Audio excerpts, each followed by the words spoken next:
အားလုံးပဲမင်္ဂလာပါခင်ဗျာအခုဆက်လက်ပြီးတော့ SCR ရဲ့ half wave power control အကြောင်းကိုဆက်လက်ပြီးတော့ပူရှာပါမယ်အဲ့တော့ဒါက SCR ရဲ့ AC application တစ်ခုလည်းဖြစ်ပါတယ်အဲ့တော့ SCR ကိုအသုံးချတဲ့နေရာမှာ DC သုံးတာရှိတယ် AC သုံးတာရှိတယ်အဲ့တော့အခုဒီ phase control လုပ်တဲ့ half wave power control ဆိုတာတော့ AC မှာသုံးတဲ့ application ဖြစ်ပါတယ် AC 120 volt ပေးထားတယ်ပေါ့နော်အဲ့တော့ဒါကတော့လုပ်လို့နားလည်ရမယ်အဲ့တော့ SCR ဖြစ်တဲ့အတွက်ကြောင့်မို့လို့သူဒီ one direction ကိုပဲကားထဲကိုခွင့်ပြုမှာဖြစ်တယ်ပေါ်ဘက်ကအပေါင်းအောက်ဘက်ကအနှုံအဲ့လိုအခြေအနေမှာပဲကားထဲကိုဖြတ်စီခွင့်ပေးမယ်အဲ့တော့အဝင် AC ကတော့ AC ဖြစ်တဲ့အတွက်ကြောင့်အပေါင်းတစ်လဲနှုတ်တစ်လဲလာမှာပဲ plus minus လို့စဉ်းစားနိုင်တယ် positive half မှာဆိုရင် plus minus လာမယ် negative half မှာဆိုရင် minus plus လာမယ်အဲ့တော့ SCR အလုံးလုံးမှာပဲအလုံးလုံးမို့ဆိုရင်ဒီ plus minus ပေါ့နော် positive half မှာပဲအလုံးလုံးမယ် minus plus မှာ SCR ကိုထည့်စဉ်းစားစရာမလိုဘူးအဲ့တော့ SCR ဒီ diode နဲ့တူတဲ့တစ်ချက်က positive half မှာပဲကားနဲ့ဖြတ်စည်းနိုင်တယ်အဲ့တော့သူကားနဲ့ဖြတ်စည်းတဲ့အချိန်မှာဒီလုပ်ပေါ်မှာပိုးကြမယ်ပေါ့အဲ့တော့အဝင်မှာရှိတဲ့ AC ဘိုးရဲ့ positive half ဒီလုပ်ပေါ်မှာကြမယ်အဲ့တော့ diode နဲ့မတူတဲ့အချက်ကကြတော့လုပ်ပေါ်မှာကြမယ်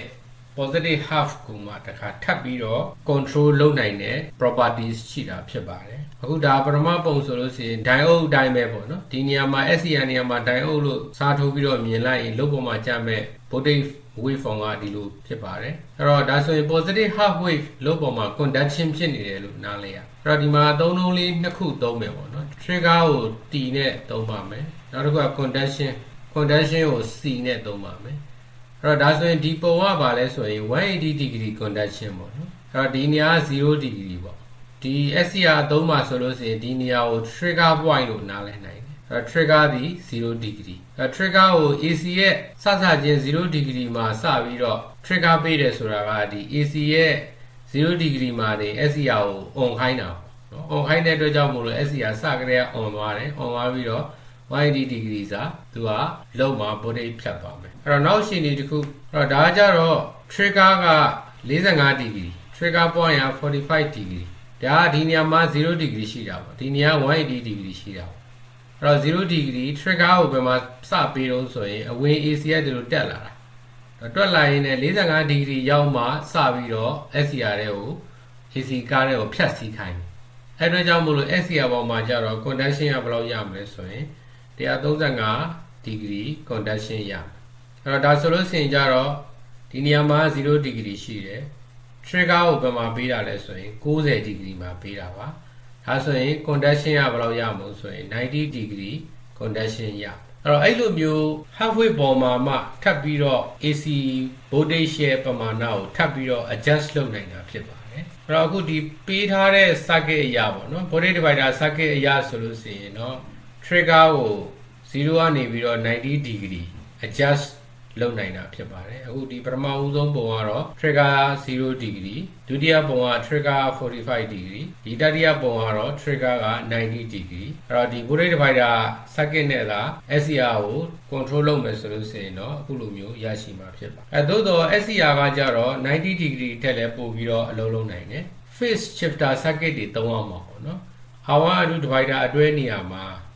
phase shift လုပ်ပေးတဲ့ဒီ circuit နဲ့သုံးမယ်ဆိုလို့ရှိရင်တော့ SCR ဒီ trigger ကို90 degree ထက်ပိုပြီးတော့လည်းပေးနိုင်တာပါဖြစ်ပါတယ်အဲ့ဒါဆိုလို့ရှိရင်ဒီပုံလေးက135 degree မှာ trigger ပေးထားတာဖြစ်ပါတယ်အဲ့တော့ဒါဆိုရင် conduction ကဘယ်လောက်ရမလဲဆိုရင်ဒီဘက်မှာ0 degree ရှိတယ်ပေါ့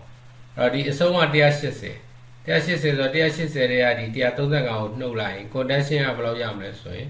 45 degree conduction ရထားတယ်ပုံဖြစ်ပါတယ်အဲဒါဆိုလို့ရှိရင်180နားမှာကတ်ပြီးပေးထားတာပါဒါ trigger 180 degree ဖြစ်ပါတယ်အဲဆိုရင် conduction ကဘယ်လောက်ပဲရတော့ဆိုရင်10 degree ပဲလုံးပေါ်မှာ current စီးတော့မယ်အဲဒါဆိုရင်ကြတော့လုံးဝသူ့ရဲ့ trigger ကကြတော့180 degree ထက်ကျော်သွားပြီ360 degree ထက်ငယ်သွားပြီအဲ့ဒီအချိန်ဒီမှာ trigger ပေးထားတာဖြစ်ပါတယ်လုံးဝလုံးပေါ်မှာ conduction မရှိတော့ဘူးဘိုးက0ဘိုးပဲကြာတော့မယ် SCR ဒီ negative half cycle မှာအလုံးမလုံးနိုင်တာဖြစ်တဲ့အတွက်ကြောင့်အဝင် AC ရဲ့ဒီနေရာဒါ180 degree နေရာပေါ့နော်ဒီနေရာကျတော့ဒါ360 degree နေရာပေါ့အဲ့ဒီကြားအတွင်းမှာသွားပြီးတော့ trigger ပေးလဲပဲ SCR ဟာမအောင်နိုင်ပါဘူး အဲ့တော့ဒါ SCR ဒိုင်အုပ်နဲ့မတူတဲ့အချက်ဖြစ်ပါတယ်အဲ့တော့ပေးထားတဲ့ပုံမှာဒီ R1 ကကြတော့ဒီ SCR တွေကိုသွားမဲ့ gate guardian ကို IG ပေါ့နော် gate guardian ကို limit လုပ်တဲ့ resistance ဖြစ်ပါတယ်ခုနကဒီ R2 က variable resistor ပါ potentiometer အသုံးဖြစ်သုံးထားတာဖြစ်ပါတယ်သူကကြတော့ဒီ trigger point ကိုသတ်မှတ်တာဖြစ်ပါတယ်ဒီပေးထားတဲ့ circuit က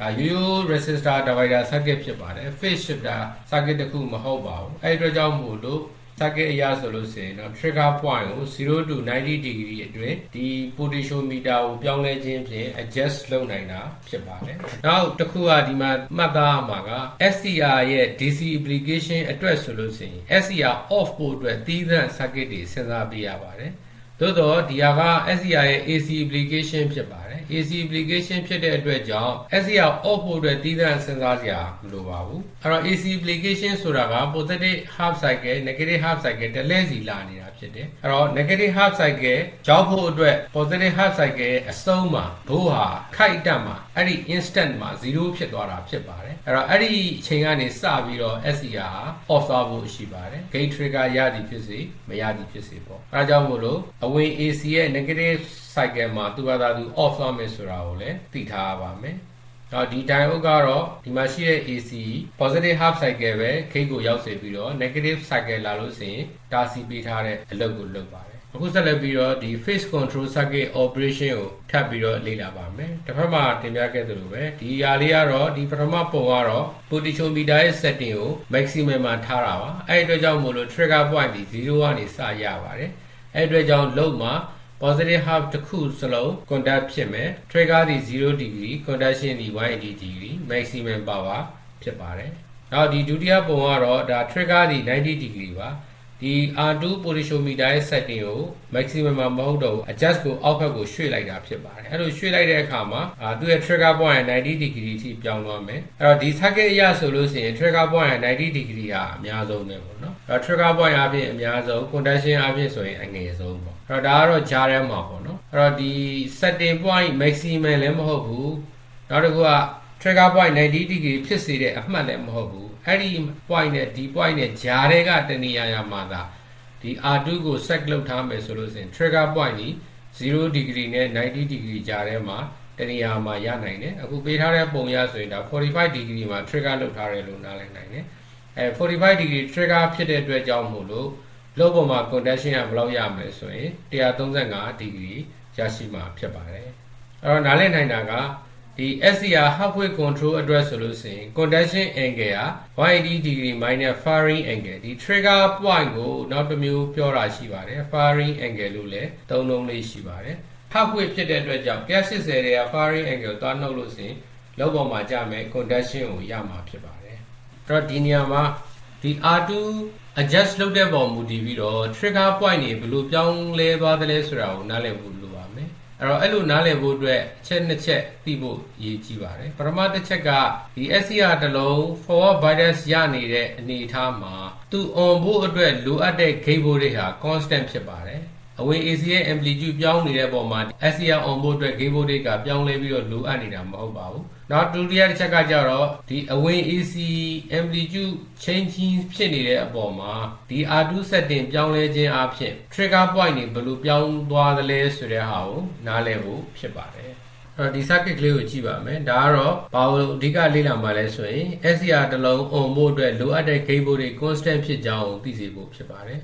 အခုဒီမှာ supply တွဲဖို့ပေးထားပါတယ်ဒါတွဲဖို့လုပ်ပါအဲ့တော့ SCR ကိုလောလောဆယ် gate voltage 0ပေးထားတယ်ပေါ့နော် gate resistor က1 kilo သုံးထားတယ်အဲ့တော့ run ပါပြီဒါဆိုရင် gate voltage 0ကနေပြီးတော့စပြီးတော့တဖြည်းဖြည်းတိုးကြည့်ပါမယ်ဒါ keyboard ကနေပြီးတော့ A ကိုနှိပ်နေတာပါဒီမှာ volt တိုးသွားတာကိုတွေ့နိုင်ပါတယ် resolution က 0.1 volt ဖြစ်ပါတယ်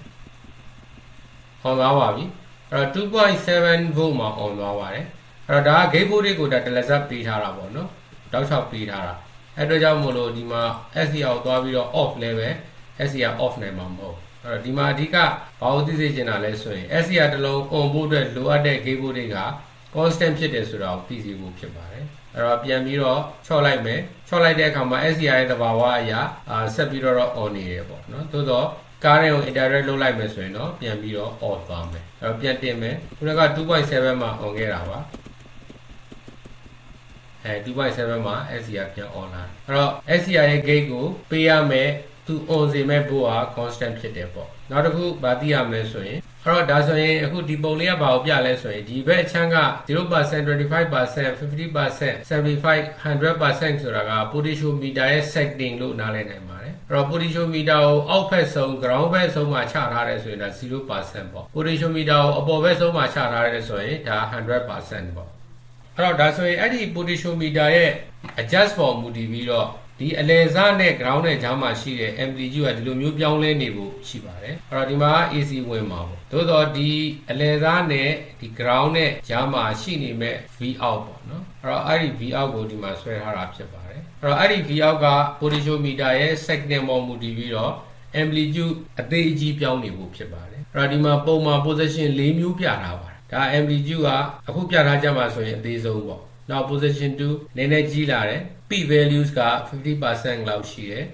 နောက် position 3နောက် position 4ဒါအမြင့်ဆုံးပေါ့အဲ့တော့ဒါဆိုရင်ဒီနေရာမှာဘာကိုသိရမလဲဆိုရင်ဒီအဝင် AC ကမပြောင်းလဲဘူး amplitude မပြောင်းဘူးသို့တော့ဒီ potentiometer ရဲ့ adjust လုပ်တဲ့ပုံမှာဒီ point မှာ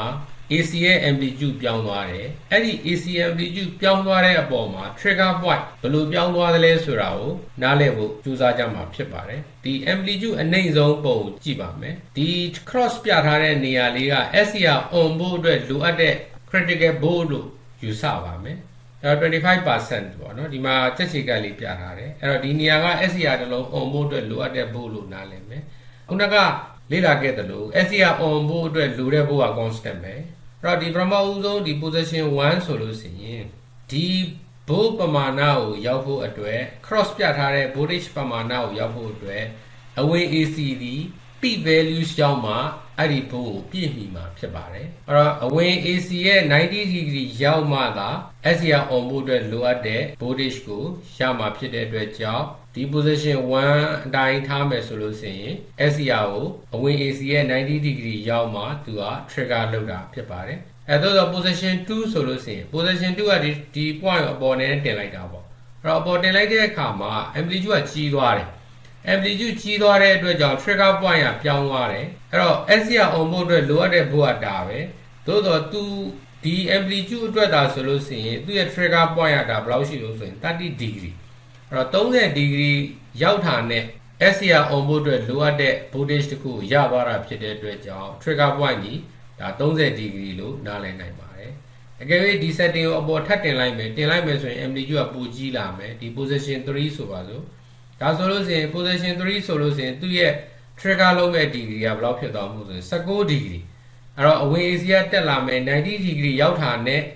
SCR on ဖို့အတွက်လိုအပ်တဲ့ဘိုးကိုပြည့်မီသွားတာဖြစ်တဲ့အတွက်ကြောင့် SCR on သွားမယ်အဲ့တော့ဒီ position 4ဆိုလို့ရှိရင်ဒါ amplitude ကတော်တော်ကြီးသွားတယ်သူ့အတွက်ဆိုလို့ရှိရင် on ဖို့အတွက်အဝင် AC က12 degree လောက်တက်တာနဲ့ SCR on ဖို့လိုအပ်တဲ့ gate voltage ကိုပြည့်မီသွားတဲ့အတွက်ကြောင့်SCR on သွားမယ်ဒီ position 4အတွက် trigger ဒီ12 degree ဖြစ်မယ်အဲ့တော့ဒီကနေပြီးတော့ဘာနာလေးရမလဲဆိုရင်ဒီ potentiometer ရဲ့